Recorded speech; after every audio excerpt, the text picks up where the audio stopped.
listening. Okay, here we go. Hi, everybody. It's Jeff and Dave. Hello, everybody.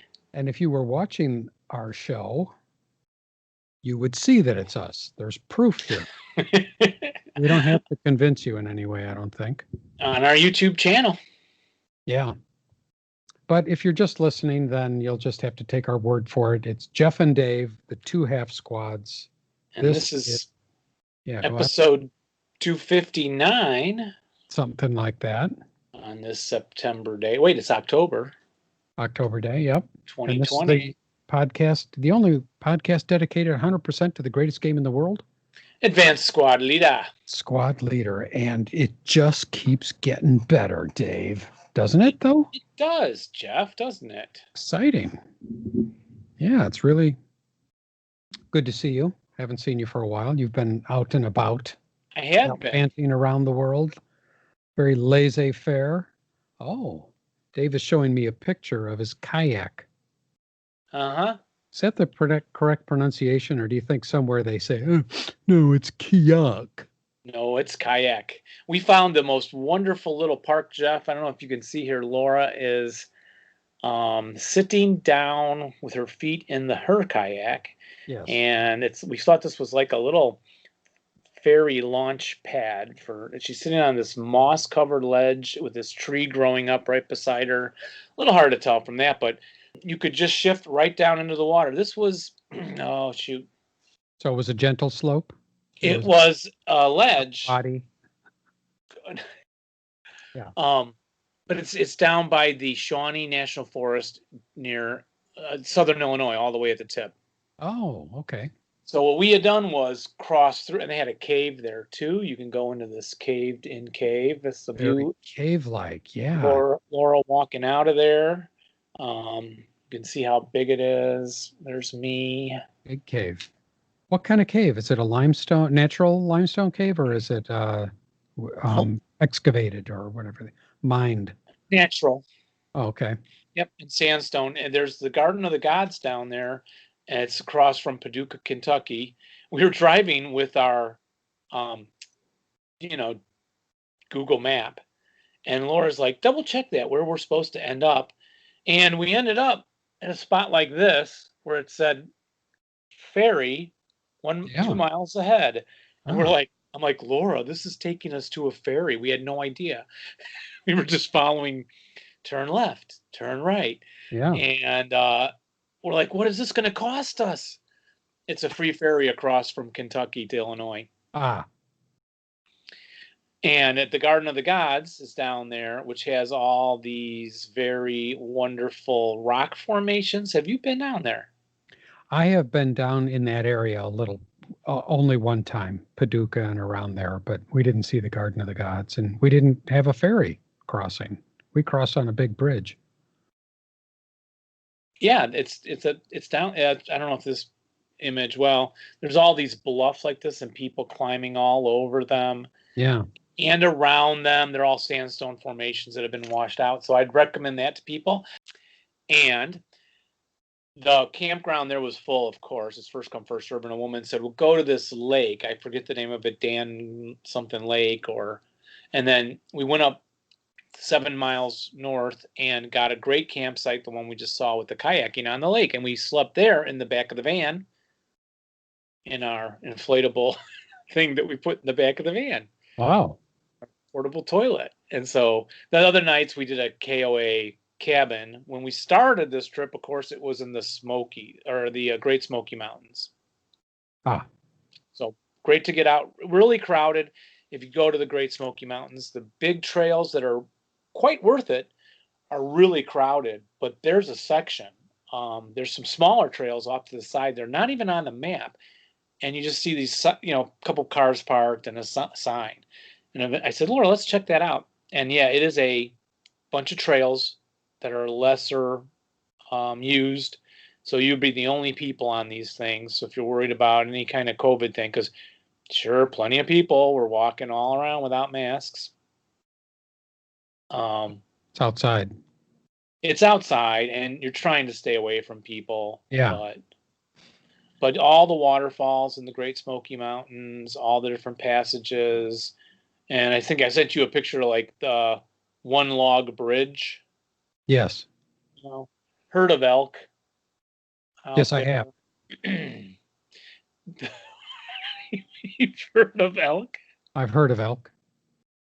Here's like the one log bridge. There's these wooden steps going up, and it's so Oh, of yeah. course I had to text it to Jeff and say, "Hey, it's the Guadalcanal scenario." Yeah. Yeah. And yeah, and then the trails, just you can get onto the Appalachian Trail Wow. and follow it along, and parts of it look like this, just fallen logs covered in beautiful moss and stuff Yeah. like that. With that handsome guy standing there. Yeah, it was kind of looking Your guide. yeah. But yeah, it was an amazing part of the trail, the Appalachian Trail. So we did a little bit of that, up and down, up, out and back. And then we went to see son Aaron at the Belmont University. And do you know Yeah. what's happening at Belmont University this Thursday? I don't get the newsletter, so no, I don't know what's happening at Belmont this Thursday, which would be the 22nd or something like that. Yes, sir. I'll give you a hint. Oh, this one apparently says presidential debate 2020. Oh, I should know that. Aaron's on the debate committee, so you'll see pictures like that. They'll put the press, all the media over there. Yeah. They stay in that giant tent, and they had stands built where they'll film at the beginning of the thing. Belmont University presidential debate 2020. So there you go. That was my trip, and then we saw Adam up from, so yeah, Smokies over to Belmont in Nashville, Tennessee, over to the near Paducah, the Southern Illinois Garden of the Gods and all that, and then up to Adam in Bloomington Normal and back home. Wow, nice trip. Nice. Well, nice. And how have you been, sir? I've been very well. Just I haven't done anything exciting like that. Just been holding up here in the house. Shaved my face not too long ago. If that looks different, that's what that's all about. I haven't shaved in years. So that was fun to see it again. I don't know. Maybe it's not fun. I may let it go again. I can't decide. I think it's a little scary. Do you? But Halloween is coming, so. My siblings said, "Oh, Jeff, you look so much younger." And I thought, okay, well, I'll keep it off. But then other people have said, Both looks are good looks. Yes. Good answer. We'll let the listeners decide. If you think I should grow my beard back, let me know. If we get enough interaction there, I'm sure people are just can't wait to talk to me about my beard. No, but really, nothing else going on. Playing some games with my Thursday group. We just started Sword of Rome. There's 4 of us playing that. We're playing on Vassal. And we're off to a good start because I'm winning. I aggressively moved my... Is that your definition of a good start to a game? Yes, because I'm winning. I aggressively moved into other territories and took some victory points. 2 different areas, so... Yeah, we'll see. We got a long way to go. Is it Rome against the barbarians? It's Rome against the Carthaginians? Yeah, the Celts? The Greeks, the Etruscans. Oh, the whole, okay. The Samnites. Oh, yeah, the earlier Roman stuff. Yeah. I think it's like 300 BC or something like that, I believe. Yeah, I've been meaning to get out my History of Western Civilization that's that 10 volume or 11 volumes by Will and Ariel Durant. You never got that, did you ever have that? No, I bought all the little maps of the ancient world and all that when I got into my miniature 15 millimeter armies for wargaming, and I built the Romans, early Roman, late Roman armies, and I have the Gallic Celts and all kinds. I have 12 of those armies in those boxes. It's insane. Do you have Etruscans? No, I did not do the Etruscans. I pitted the later Romans, late Roman and middle and Imperial, I think. Yeah. And so they fight the late Romans could fight the Sarmatians. I built an army of those. They're all horsed. And my friend built a Mongol army, and you couldn't fight them. It was historically accurate. The Mongols would just circle around with their bows and shoot the snot out of you. Oh, wow.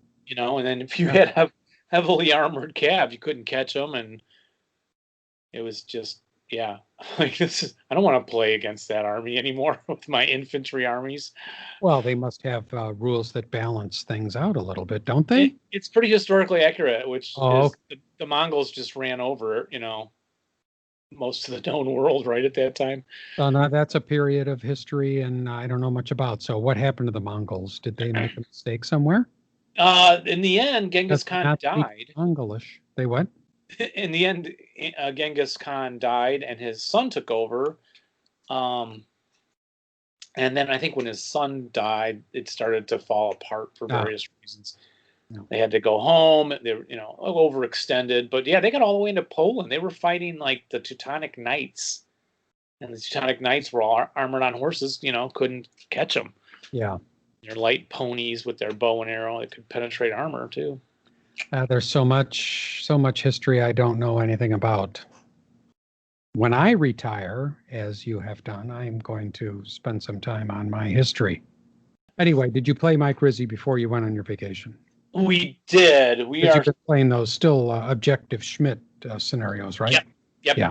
Got through another one of those, another German victory, and then we're switching to I think the next one is the kickoff in Hertgen that goes to the other map, the big long map. And I kind of wish we were playing these with physical maps because they're so unique. Yeah. Well, that one is up next. You and I are still doing the Guadalcanal series. Yes. Watchtower, and Dave and I are still finishing very soon the scenarios from Operation Veritable. And I'm feeling very guilty because Rich Spilkey, I've talked with Rich a couple of times, and he said, "Hey, let's continue playing our Crucible of Steel scenarios on Vassal. Let's pick up and start doing those." And I want to do that. You're pretty busy. I'm pretty busy. I'm having a hard time finding the time right now. So yeah, it's like my D&D groups want to meet more often, and you're in one of those, and I got 4 of them, 5 of them. Yeah. So by the time you rotate them around, a whole month's gone by. But should we take a look at some product at all? Let's take a look. What do we got here? For a segment known as... I don't think we should look at that. I think we should look at this.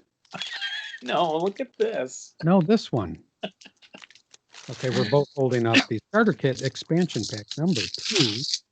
Dave tears into it with his teeth, calling his dentist later. This segment is called What's in? Oh, yeah, I'll say it. I've got the echo over here. What's in El Box? El Boxo. I wish I had a knife so I could cut into this. Oh, look. How convenient. It's your dad's knife from World War II, isn't it? It's Robin's dad's knife from when he was a paratrooper. In this kit, you will find new rules added to introduce the Chinese and overlays, and ordnance vehicle notes for weapons in the scenarios included. Counters, we'll find out as we look. Scenarios, map boards, and player aid charts. Looks like got some Allied Minor too in there. So we won't do a box art review on a photograph that's just 2 color tone. It's a very nice photograph, but it's not worth a box art review. Yeah. It is not. It is not. So this is for starter kit. What do you see in there, Jeff? Just checking out. And where did we get these, Dave? Did we order these from? Derek Ritter, go to ritterkrieg.com to get. That was pathetic. Oh, that was too. Does that work? That sounds good. Go to ritterkrieg.com. Yes. You can go to the MMP site directly where you can buy this for $36 and pay for shipping. Or you can go to ritterkrieg.com, and if you're in the continental United States, which currently is made up of 48 states. We'll see what happens after the election. You can you can get it for free with free shipping. Try not to be political, but it is difficult. It is a challenging time, I can tell you that much. You know, And anyway, this is a very nice pack. For $36, feels substantial. yeah, and you know, if Mult-man Publishing would send us their product for free for review on the show, we would say like this, Mult-man Publishing, but we can't because they don't do that. So instead, we rely on our good friend Derek at ritterkrieg.com. Thank you, Derek. It's available to us. Support. What you going to show me first, Jeff? You know, and this is very nice. And we should say again, this is for an expansion for the starter kit. So this is not full ASL. And you know, when the starter kit first came out, that must be 10 years now since the starter kit first came out. Could be. We followed along with it, looking at the rules and comparing them and seeing what was left out of them compared to full ASL pretty religiously for the first 3 or 4 years. We have not done that since then. So, boy, we played them all too back when we were meeting with the Palatine Area Advanced Squad Leader Club. We did. For a starter kit 1 and 2, we definitely did. When we got to starter kit 3, we kind of stopped. Yeah, went back to people playing whatever. Yeah. So anyway, so what do we got here? Well, we've got a couple pages of rules that you can add on to your starter kit rules. And this would be page 37, 38, 39, and 40, which is going to give you all you need to know about what's in this particular pack. So you just add it on with your other starter kits. Let's see if they say which prior starter kits are required to play this, as they sometimes do. They do on the back there. Mm-hmm. It's not a complete game. You need starter kit 1, 2, 3, and 4. So you've got to get those first. I see trucks. A vehicle classified as a truck for movement purposes is recognizable by the white double circles. Figure 8 symbol. I guess, is this the first trucks that they've had in the game, perhaps? Yeah, possibly. Possibly. What's rule 8.5, Jeff? Well, they're introducing the Chinese. So the Chinese units and a couple of interesting things that they can do, like such as the human wave, which I don't know, have they not seen that before with the Russians starter kit? I kind of don't remember it being in there. So the rule is referencing the bonsai charge. Yeah. Rule 8.186. So yeah. And then there's some they also talk about the dare death squads. Yeah, they're kind of like a bonsai squad thing for the Chinese. Yeah. That get some bonuses. Then it goes on to talk about Berserk. So, and I'm just thinking, is this the introduction of the Berserk counter in starter kit? I'm thinking so. I am thinking so. Now, normally they had put, when they had often put like color coded to what was new, but everything here is got to be new. So, yeah, so Berserk, Death Dare squads do the Berserk thing. And so there was no Berserk into the basic game before. Examples of it given here of a unit going Berserk. Death Dare example in the jungle. Overlays tell you how to cut them, how to treat them. And I have never cut an overlay. No, you probably haven't. I never have. I leave that to the professionals. In this expansion. Let me play with scissors. This is expansion pack number 2 overlay RW1, which is an airstrip or something. Yep, runway. Sure. Mm-hmm. Runway. Mm-hmm. So you cut that out. Yeah, then additionally, there's some British ordnance notes where they're introducing British mortars, some Japanese vehicle notes. So looking there at some new stuff, combat cars. Type 92A and 92B combat cars. Not clown cars, where No, everybody keeps coming out of them. but they have no but they have no armor factors, so it's as good as a clown car. It's kind of like this Bren carrier. A little bit, though that looks like a little bit more protection probably than they have on these. Look at all these looking British soldiers in there. It's 15 millimeter miniature. Yeah, combat cars. Yeah, and they introduce a few other things like Japanese heavy grenade launchers, otherwise known as a mortar. The mortar, yeah, it's a normal mortar. Mortar. Then an AT gun, which was a very handy infantry gun.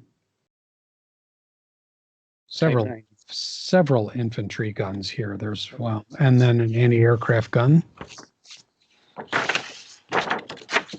Then there are some specific Chinese ordnance notes. Yes, there they are.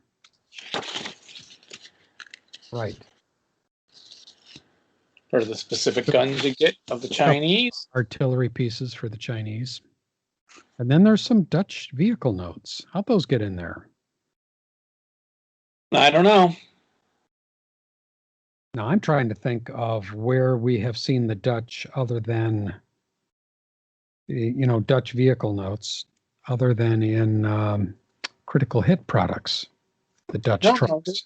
They're all in there in the game that came out with all the Allied minor countries. Okay. So whole sections it goes like Polish vehicles, Dutch, all the other minor nationalities, and then they so it looks like the expansion kit designed by Ken Dunn, which is a familiar name, thanks to Brian Yaus, Perry Koch, and Kevin Valerian, and Klaus Malmstrom helped out here. Charles Kibler did the map board. We got to interview Charlie Kibler. Cover design, Nicholas Scooby. J.R. Tracy helping out with editing, proofing, and the usual playtest group. So you do get a couple boards. Jeff, I'll show this one. Why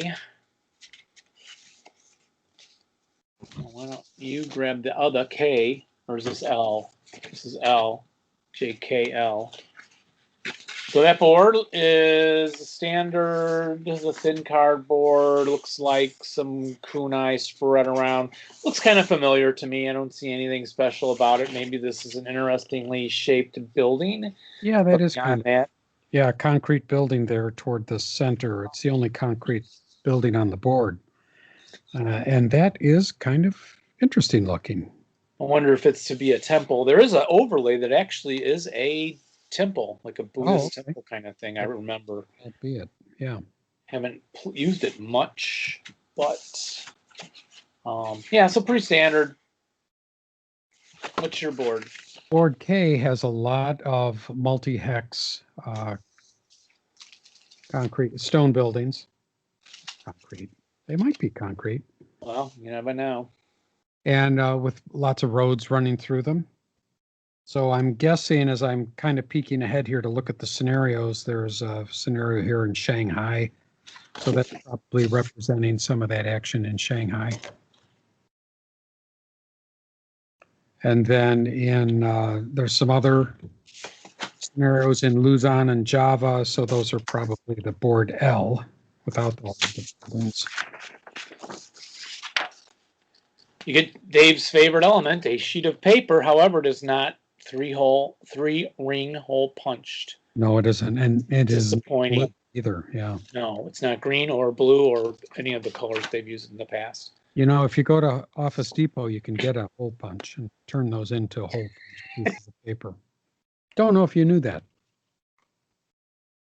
Now I know what to get you for your birthday. I have a hole puncher, Jeff. Oh, you do? I do. You have everything. Good toys. Pretty much. I did tell you we're the luckiest guys in the world. We are. Did you want to look at scenarios more in detail at all, or a quick? Well, maybe next time. I could do a deep dive on them. Yeah, we can let's just look at the counter sheet. Gotta look at that. So there's one full counter sheet in here, and it consists of lots of Chinese infantry. Oh, mine says there's 2 complete counter sheets. Did I get 2? And I have both, yeah. I only got 1. Oh, you're very funny, Dave. I got chipped. What all do you see on that counter sheet? That's what a colorful sheet. Yeah, I was going to say, it's very colorful. We start in the upper left-hand corner with some Chinese elite infantry units, the 537s. Yes. And the 447s. Morale is an 8. So, yes, how about that?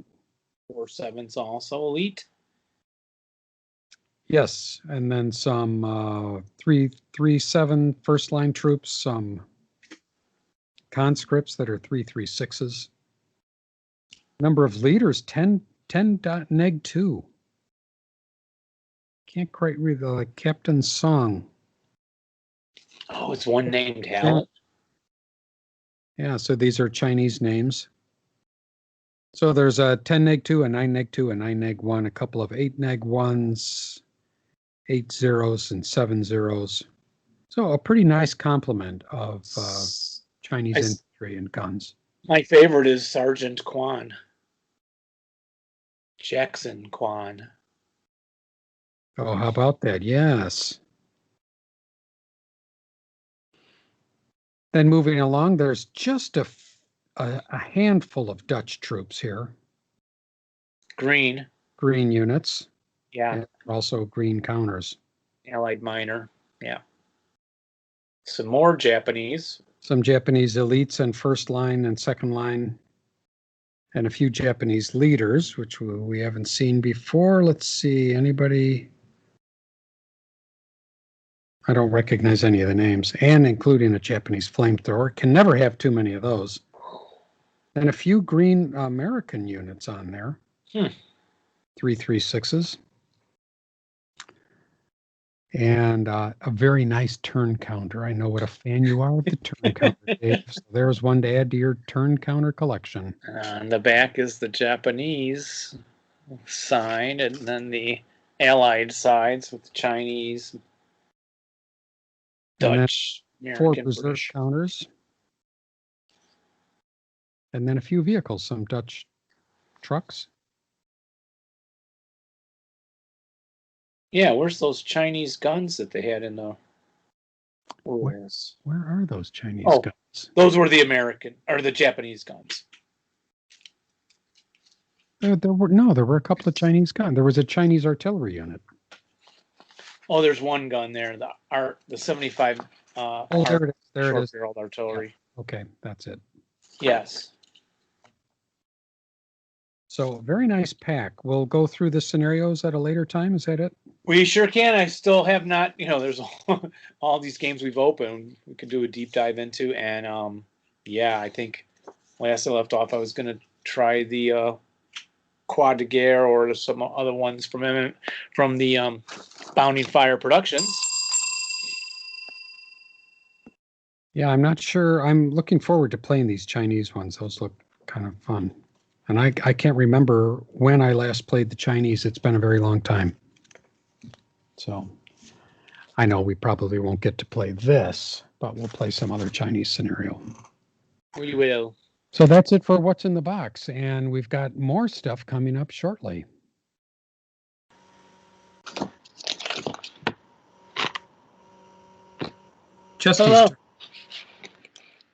Chesty's turn from Operation Watchtower. Watchtower, yes.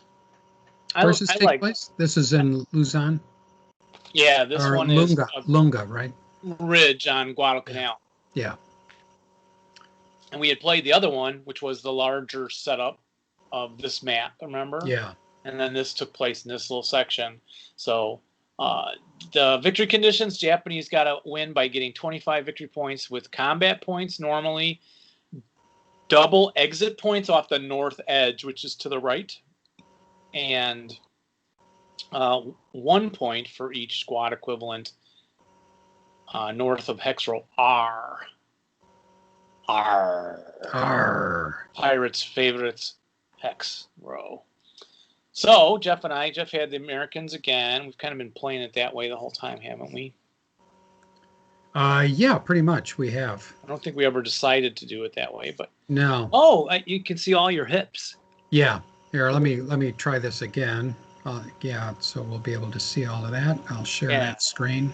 So the Japanese are all cloaked up, coming on. The night range is 2. It says 1. Oh, it's 1 at the end game, but it's 2 right now. And the Japanese have the 15 squads and 4 crews, 3 demolition charges. Pretty good group. Whereas the Marines, and they have the 8 morales, 9.5 squads with a couple heavies, of 2 mediums, a mortar, 8 foxholes, 6 wire counters, and reinforcements coming, but they're only first line army reinforcements, not Marines. Yeah, right. 666s. So here you don't really need to explain your setup because it's all cloaked. But well, I guess you could tell, where is the bulk of your units? Or yeah, I had a bunch of empty cloakers. I had the big ones. P, J, K had the mortars. He came on the top. I think C came in along the top with the 2 medium machine guns. Yes, B, A, and B must have went in the center. Yeah, they did along the path that had the DCs. And then that other group, Jeff, with the 10-1 that got in there at the end.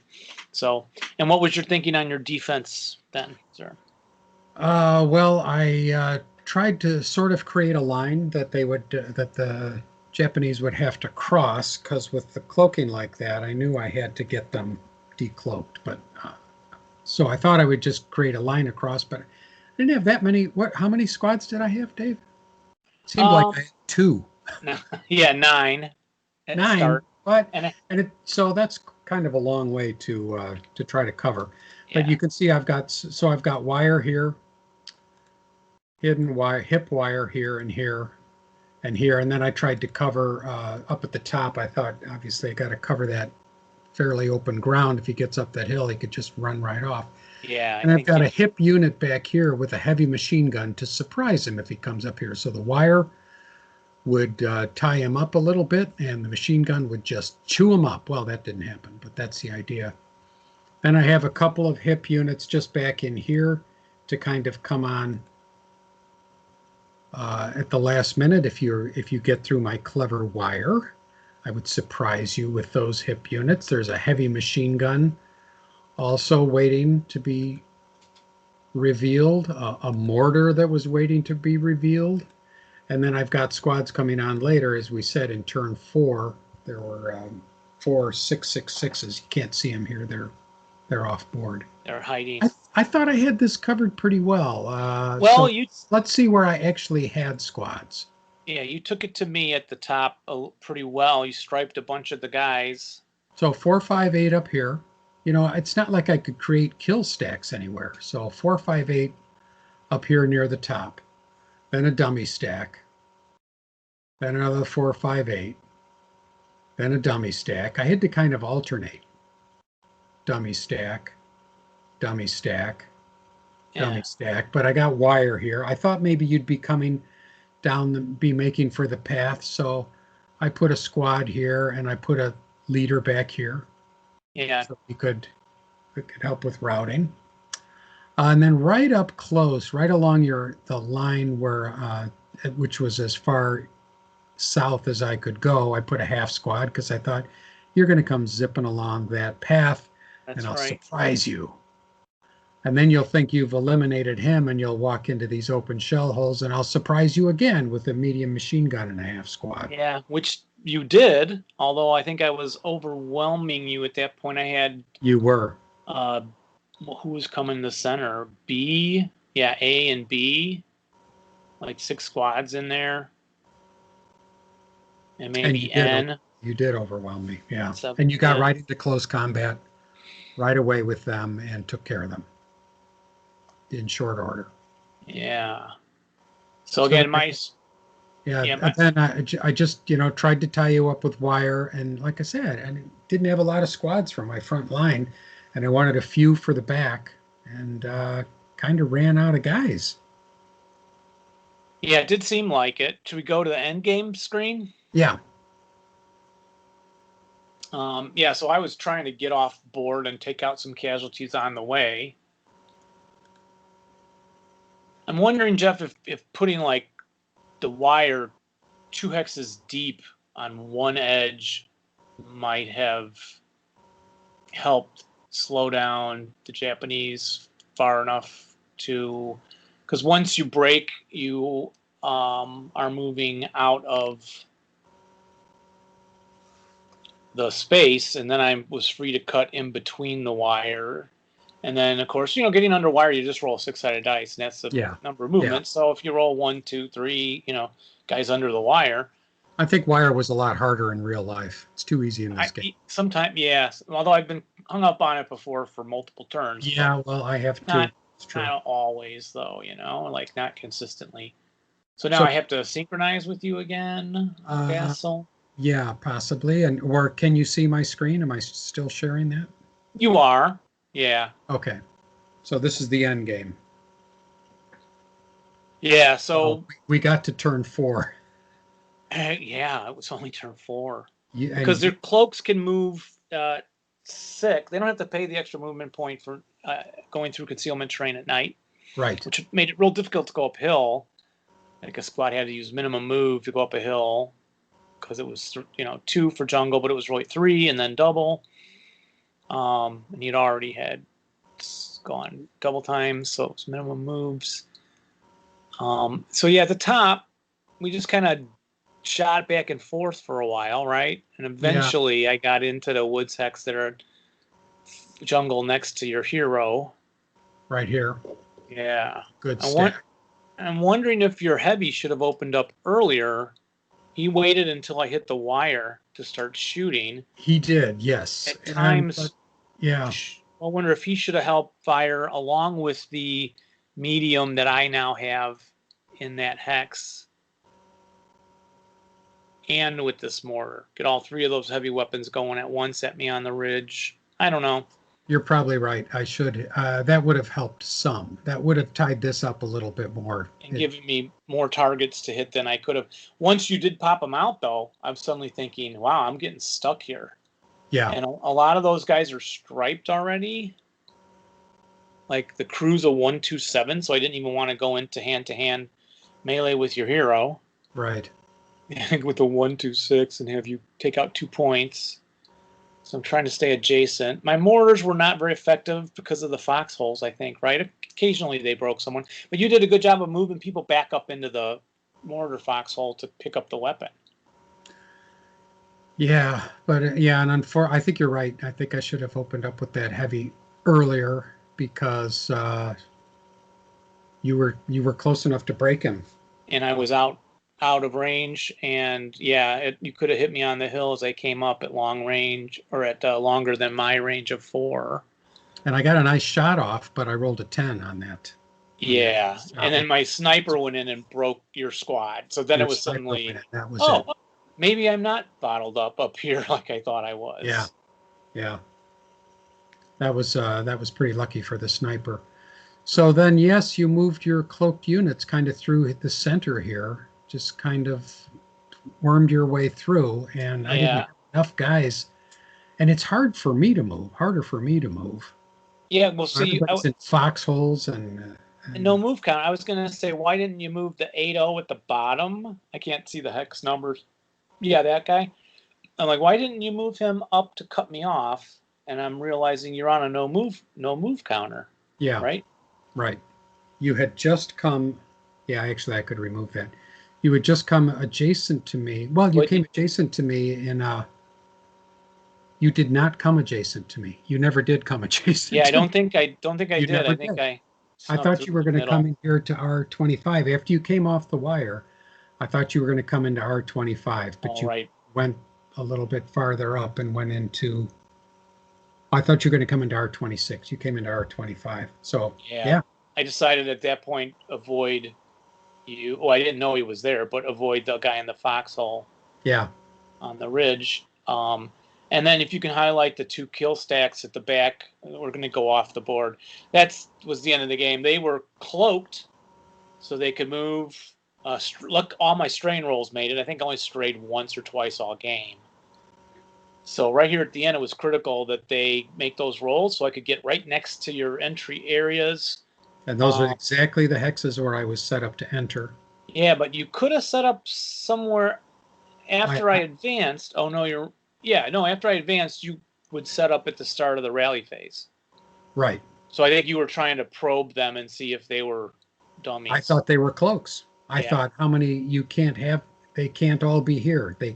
It was risky, Dave, that what you did, putting 6 squads in 2 stacks and moving them all together and never exposing them, never.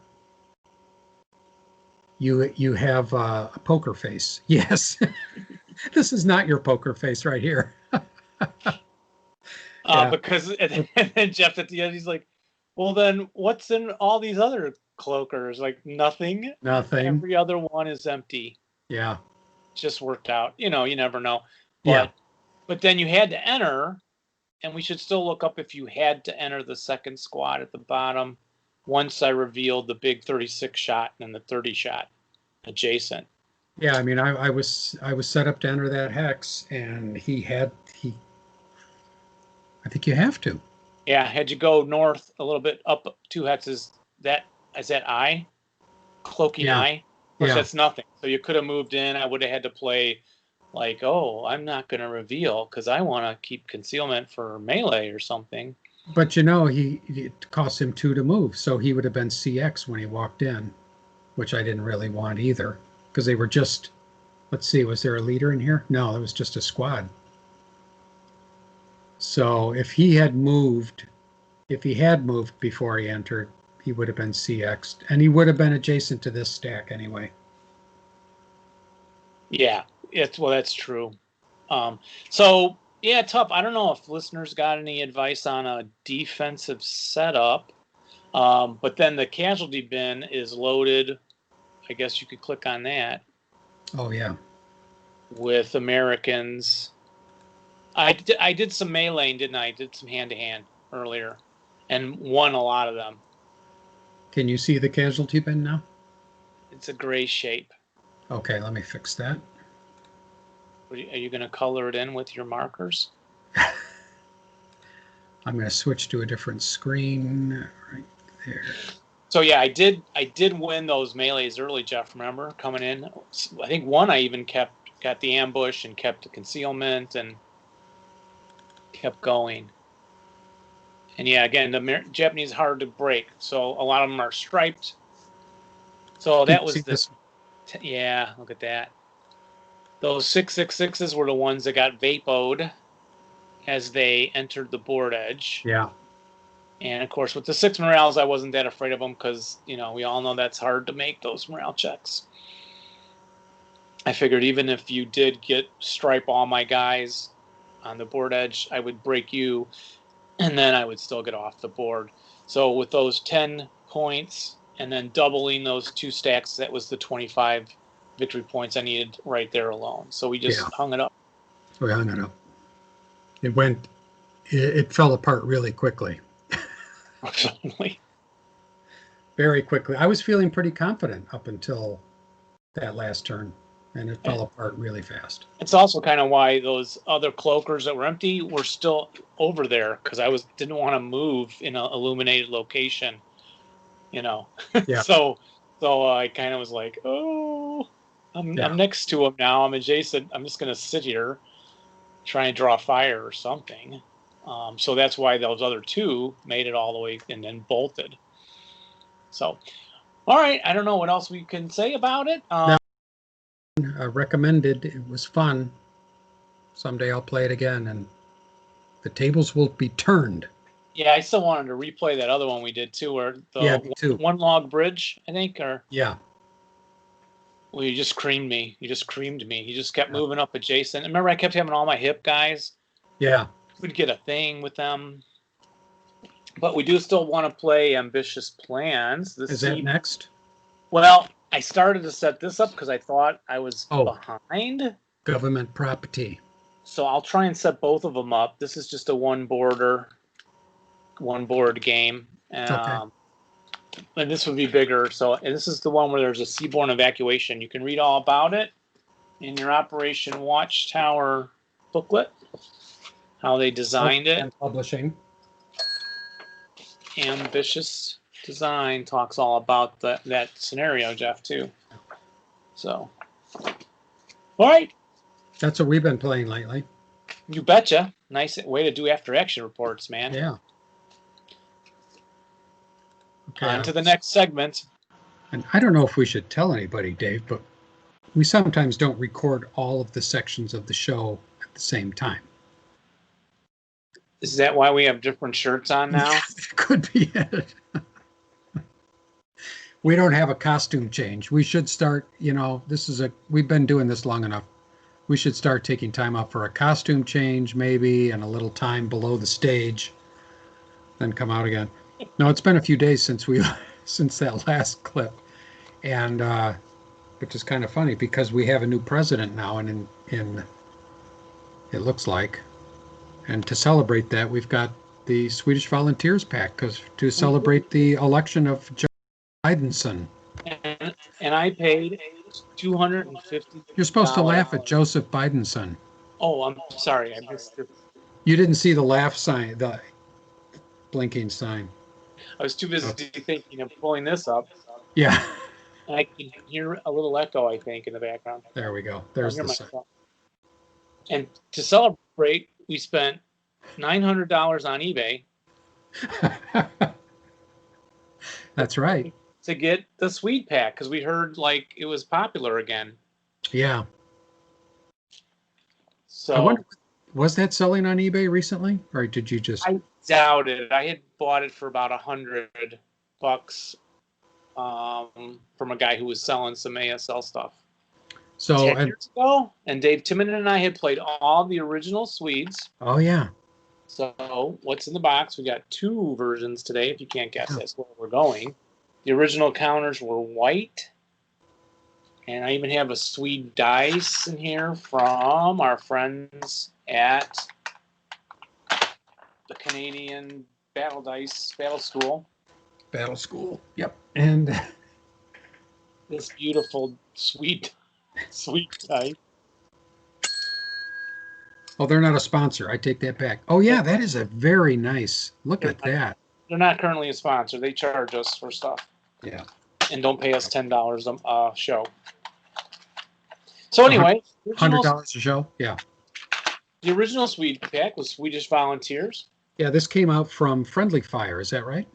Well, no, it was individually produced by the guys who Savard and his friends. Oh, okay. Oh, okay. Yeah. And little background maps, which most of this I believe we're going to find in the current version action pack that you can get for less than $100, boys and girls. That's right. So that's my original Swede, and then we went ahead and had to pay for, because MMP is why is life so hard? Not a sponsor. Well, how hard would it be for them to send us their stuff? Well, it wouldn't be hard for them, but they don't want to play favorites because we are so obviously favored in their dreams, maybe in their will, and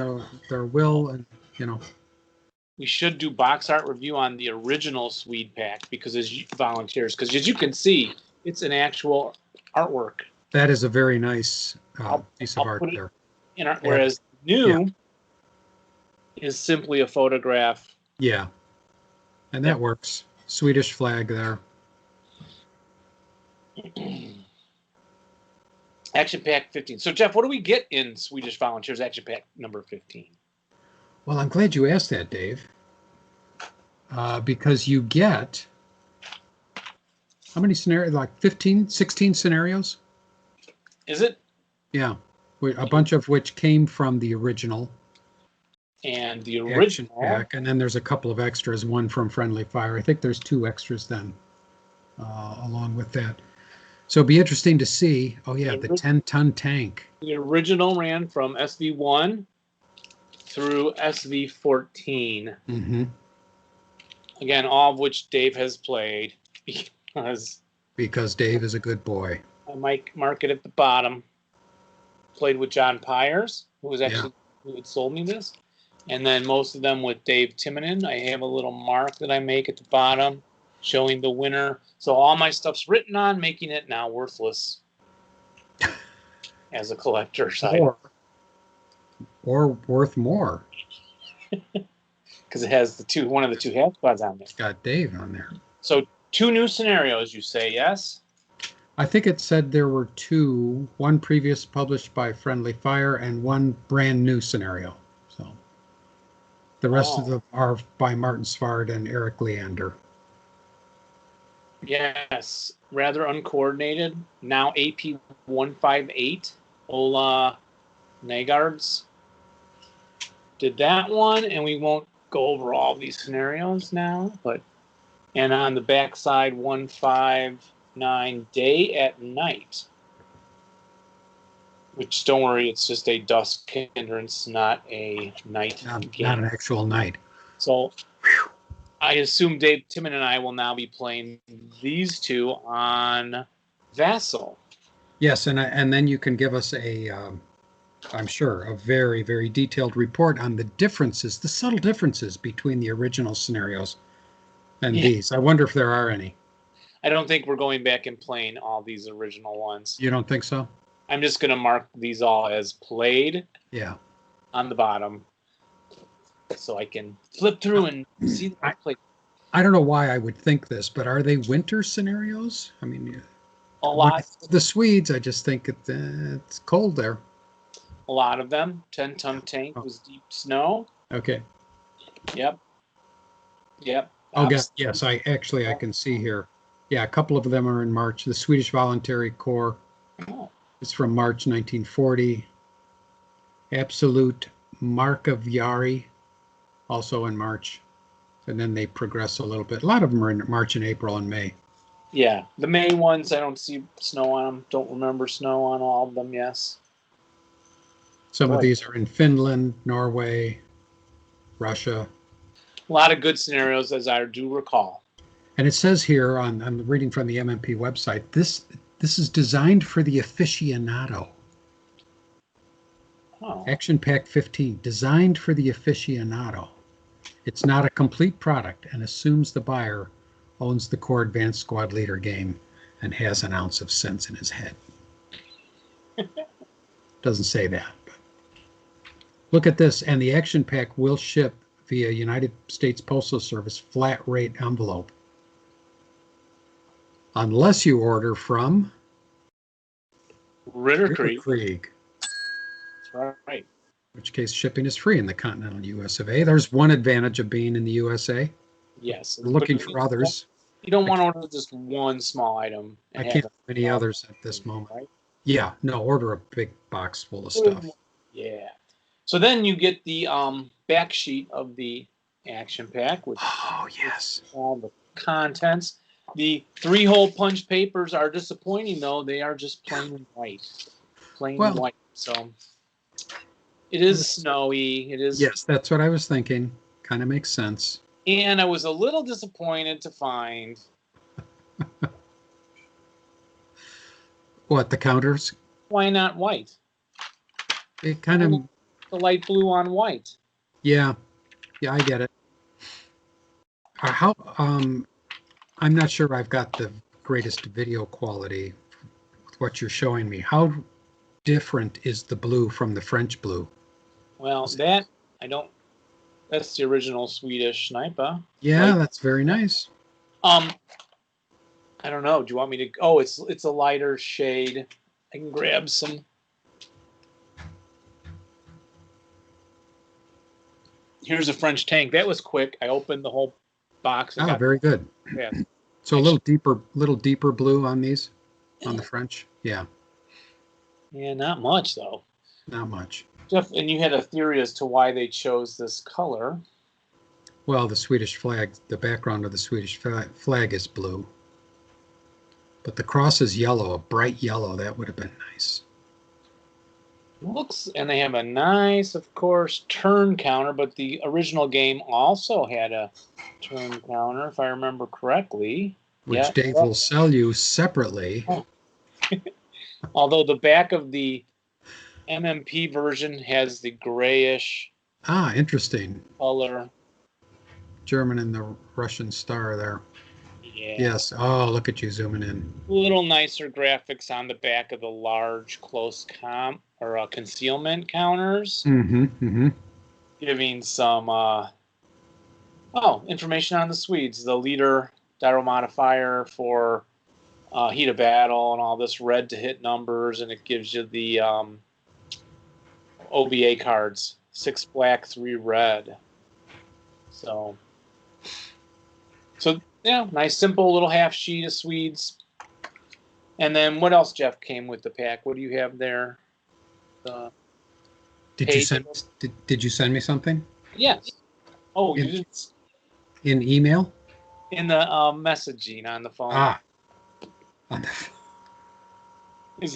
can't remember. What's a message? Oh my gosh, yes, you did. What's an email? I don't know. They're all just... You sent me Chapter Z. Oh, Chapter Z. Which is very exciting. So we've got some scenario rules, some ordnance notes on particular Swedish artillery, etc., and other guns, and then some SV designer notes, which I'm very eager to read. I won't read them all here, obviously. You don't want to sit there and watch me reading these. No, but I'm going to... There's some extensive designer notes. It looks interesting. Not extensive, but a dozen paragraphs on it. What kind of ordnance is new there? Let's see. They've got an 81 millimeter mortar, which looks awfully nice. And that's the German, licensed version of the Brandt Mortier del El. I was trying to get you to try and pronounce Granatskastare. Yeah, Granatskastare, Carnuba, and Montan. That's wax, I think. Yeah, so this is French. Right, French ordnance. Is that French ordnance? Yeah. Okay. It was built originally. And it says the Swedes had 25 of these, and they were given over to the Finnish army at the conclusion of the war. This weapon may be packed on an animal and transported that way. And this is interesting. The British Army in Egypt acquired some and used them in North Africa. 37L guns, yeah, okay. And then the bottom one, I can't quite read it, kind of cut off here, but it looks like a 30 or an 84 millimeter artillery piece. Yeah, 8.4 centimeter Feldkannon. 1887. End of the 19th century, the Norwegian army bought a number of Krupp manufactured artillery pieces from Germany. Gun was first breech-loaded gun in the Norwegian army. So yeah, there's some older weapons in there for sure. And the Swedish Volunteers have first lines that are 5.48s, and second line 4.47s, and green squads 4.37s, and that is the same, I believe, as I find here in my original Swedish collection. Yeah, they pretty much took it over and transferred it. And so the designer notes, do you have those too, Jeff? I do.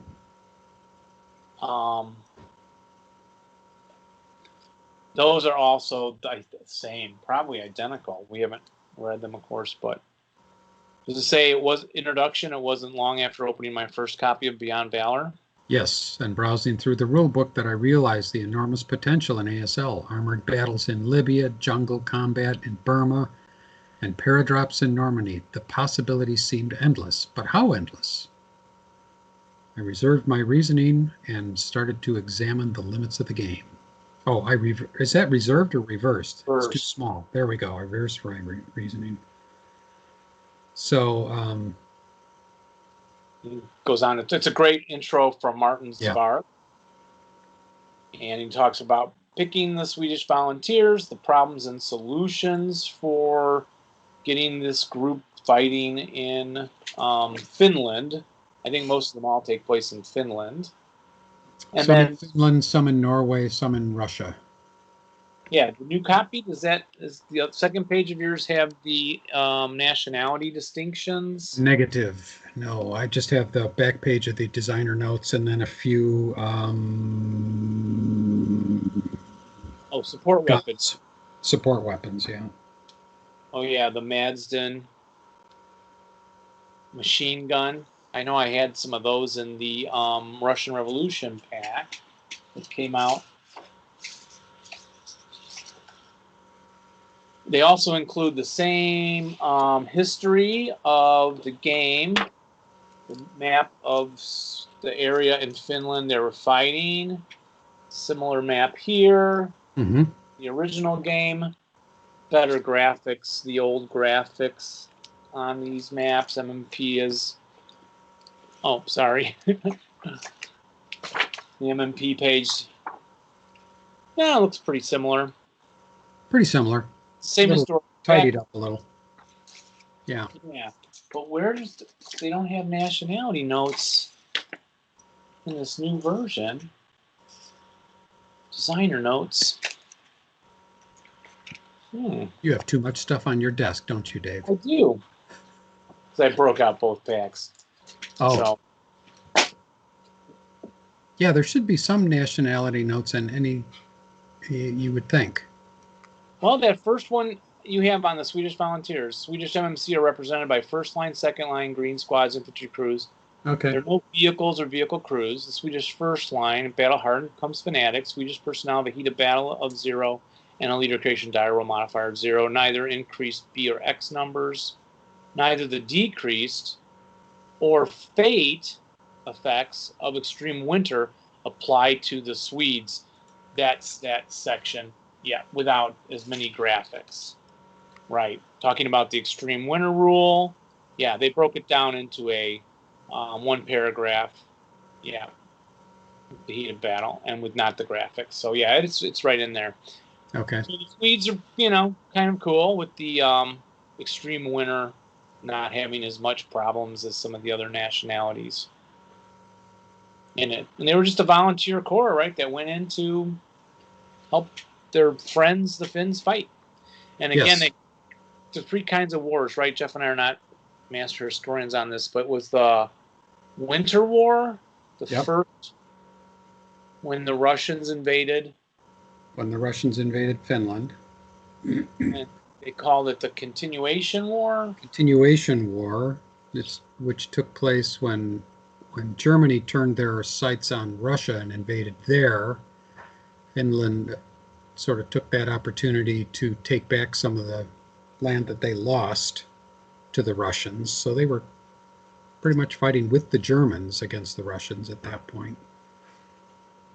And then it turned around again, and the Finns changed sides again. To fight against at the end of that, to fight against the Germans, to finish them off starting in 1944.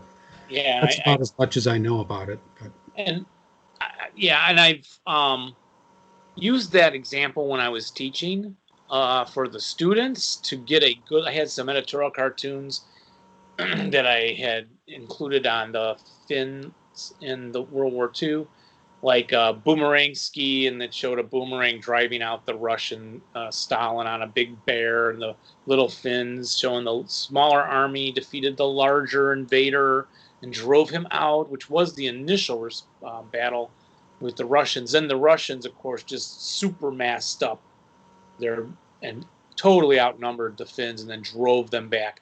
And so when the kids would learn, like, Finland was aligned with Germany without understanding the full story, that they're fighting for their nation against a large invader. Right. So you can't simply look. Of course, 8th grade kids like to just go, oh, well, the Germans bad. So then if Finland was with the Germans, they were bad, right, Mr. Kleinschmidt? I'm like, oh, you better study the history of Finland. The friend, the enemy of my enemy is my friend. Right. So, and this goes along with Jeff's postulate of just about everything, which is it's complicated.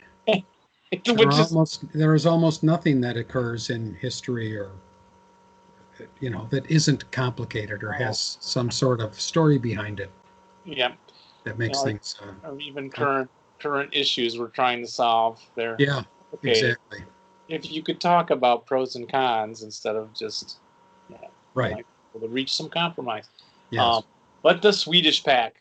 That's very excellent. That looks like a good value. By the way, that's $35 from the MMP website. Now they also have something called the ASL Trio, which is the Swedish Volunteer pack, plus the Best of Friends 2 pack, which I think you've got lying around there somewhere. Well, in my nice little package from Luann Yaus. Oh, okay. Is the other 2 items. So I ordered all for us. Oh, with the ASL Roma 2020? Yep, got it too. That's in there too.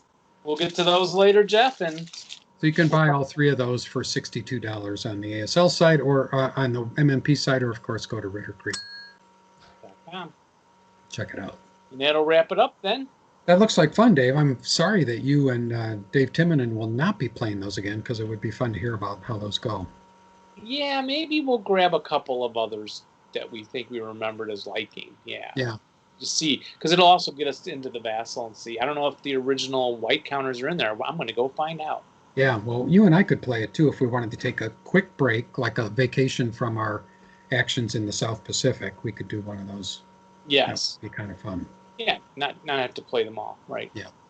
All right, so bye, everybody. Thanks for listening. Remember to roll low. And rally well. But not when you're playing Jeff. Us. No. Us. Don't do it. Either. Don't even think about it. Yep. Stay safe, everybody. Bye-bye.